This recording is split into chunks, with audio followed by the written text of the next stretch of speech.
Hi everyone, my name is Miguel Devilla. I'm an Autodesk Fusion 360 Catalyst and a member of the UCSD Engineers for Exploration, and I'm here today to present to you my research over the past couple of months working as part of the Maya Archaeology Project. To give you a little bit of backstory, Engineers for Exploration is a group at UCSD that strives to develop engineering solutions to the problems that researchers in fields like archaeology, biology, and ecology possess. Most often, that comes in the form of developing custom platforms and hardware and software solutions like drones, camera traps, and various sensor packages that will allow these researchers to gather data and process data that much more quickly and efficiently. Other times, this involves going down to sites ourselves with these researchers and working on 3D reconstruction of various archaeological sites as well as artifacts. And that's where the Maya Archaeology Project comes in.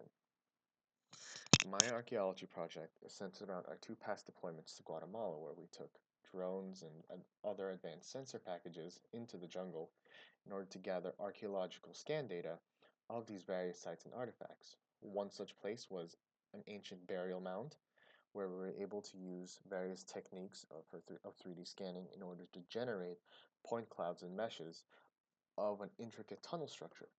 Inside that tunnel structure, we were able to find an entire wall of ancient Maya burial masks carved into the rock.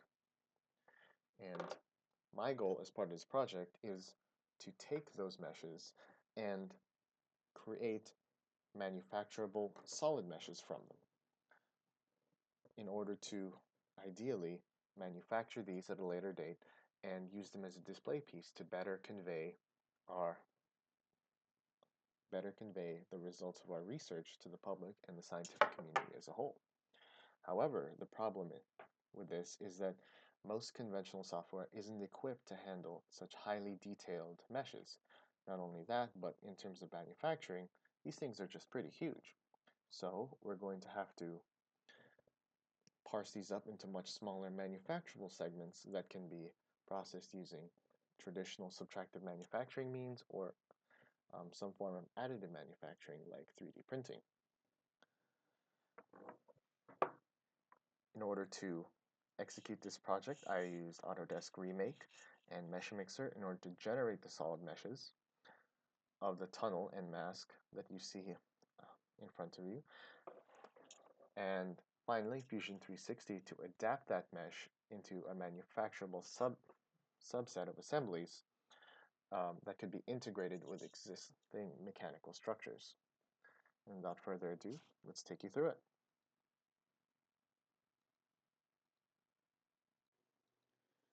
Okay, so now we have brought our mesh into Remake, and this is a mesh of that entire wall section with the 5 masks from inside one of the tunnels, and it's generated from a point cloud scan. Now, this is a very large scan. It numbers approximately 5 million faces, as you'll see right here. And with this video, I'll be isolating this smaller mask on the right just to show my workflow and just have an easier time dealing with the data set as a whole. Now, what I like to do is I just like to reorient everything so it's nice and straight, just to make things a lot easier when using the other tools in the future. And yes, Remake does come with the necessary extrude and reduce commands that we'll need to be doing in order to make this a viable print. However, they can be a bit heavy-handed, as you can see here. Running a reduce, even a basic 1 by 50%, tends to reduce portions of the mesh outside of my initial selection zone, so it's not necessarily ideal. Again, what I want to do is preserve as much of the detail as possible. And here you can see extrude failing to work. This is a mesh of the inside of a tunnel, meaning that the boundaries are pointed outwards towards me rather than away from me, meaning that it's much harder for the software to understand where to start curving inwards to make a solid, or even make a prism like the extrude command normally does. So we're going to export it, bring it into Meshmixer, like so, and we're going to start by just selecting boundary, or rather, we're going to select the portion that we want to save, that we want to keep high density, and then we're going to select the inverse of that, turn it into a face group, and then start reducing it, like reducing the resolution, dropping the number of triangles again and again until we arrive at a satisfactory number. Because what we're going to be doing is I am going to bring this out of Meshmixer back into Remake and select this high density portion of the mesh and surround it with additional selections of low density triangles so that when the extrude command detects a boundary, it's detecting a very low resolution boundary. So it'll have a much easier time creating a watertight solid as a result of that. And this can be a bit of a time-intensive process. It's a little difficult to tell what will turn into a watertight mesh and what won't, or what is a sufficient percentage of reduction. So I encourage anybody who's going to try this method in the future to save right about now before bringing it out of Meshmixer, because once you have the face group selected, it's really easy to select face groups again and continuously run that reduction again and again until you arrive at something usable. And as always, just be patient. I had to be patient because this is processing an extremely large mesh, and that can be rather computationally intensive, but there are other ways to do this in Meshmixer, like transforming the blue portion of the mask outward and then doing a plane cut, or manually pushing all the boundary points outward and then doing the plane cut. Those are some methods that I found that can also work reliably, but are just so time and labor intensive that they're sometimes just not even worth it. This is equally time intensive, but it is considerably less dependent on the user, because what you're doing for the most part, and what I'm doing for the most part, is just waiting for these commands to finish, re-exporting them out into the next software, and then just trying that whole process of fixing it and trying to extrude it again and again. So I like it because it's just mostly waiting, and it is still rather effective and efficient. Here you'll see me try for the first time um, working on my mesh and isolating that high density portion. You can see just from the wireframe alone that there is a distinct shift in shade from the high density part turning into the low density part, and that's good. That's exactly what we want. And surrounding it with a low density boundary is exactly what we're looking for.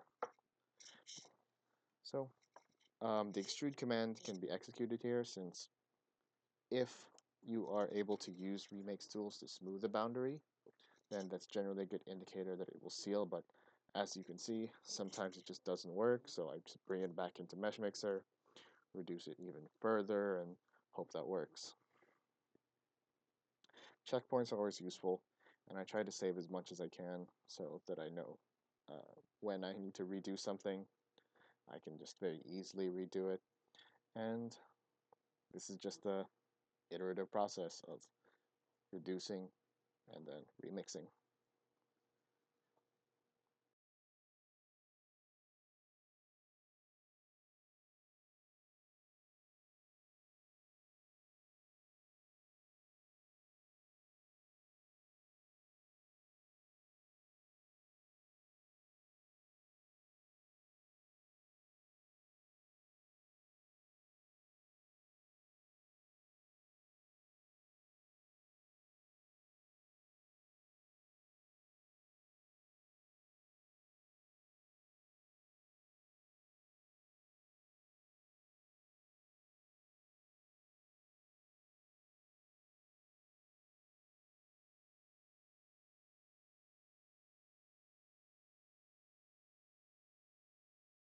here, I have, again, reduced it even further and trying the whole process again.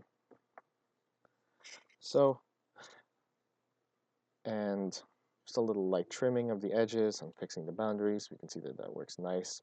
So there's a really good chance that this is going to go through, and you'll see that after a couple of tries at certain distances and angles, it does work,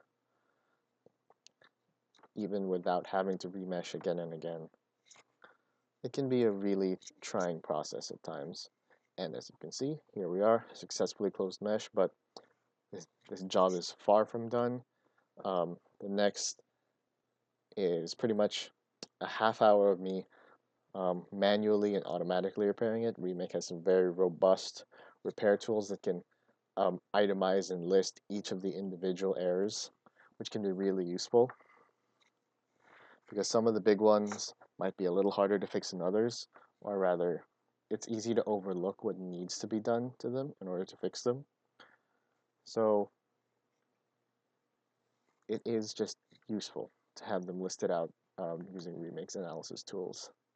And you might be wondering, do I have to go through this step in order to make it manufacturable? Short answer, when it comes to 3D printing, no. Slicers themselves are fairly intelligent. However, we are going to be bringing this into Fusion, which is a CAD tool, and many CAD tools out there just do not work as well when the mesh isn't perfect, rather without defect. So we're just going to slowly go through and iteratively fix all the imperfections, the particles, the holes, and the intersections within the mesh so that it's more palatable for a tool like Fusion to process. And this can take a while because it's constantly searching throughout the entire mesh for any imperfections. But I guarantee you that once you do this and that once you fix things, it is incredibly worth it because once everything is nice and solid, nice and watertight, this is insanely easier to process with the existing tool set in both Meshmixer and Remake. Like it will throw up virtually no more errors, and you won't see it here, but actually clean up the edges a bit, make it nice and square for 3D printing. Like trim the fat, so to speak, of those low density areas you see around there. Also of note, some of these I manually fixed, like those big holes there, because a smooth command when it's a large flat section may not always create the right type of geometry. So running like some fixes as flat or smooth can really simplify the process. And as you'll see here, the mesh is now perfect. It's watertight, it's fixed, and ready to process in Fusion 360.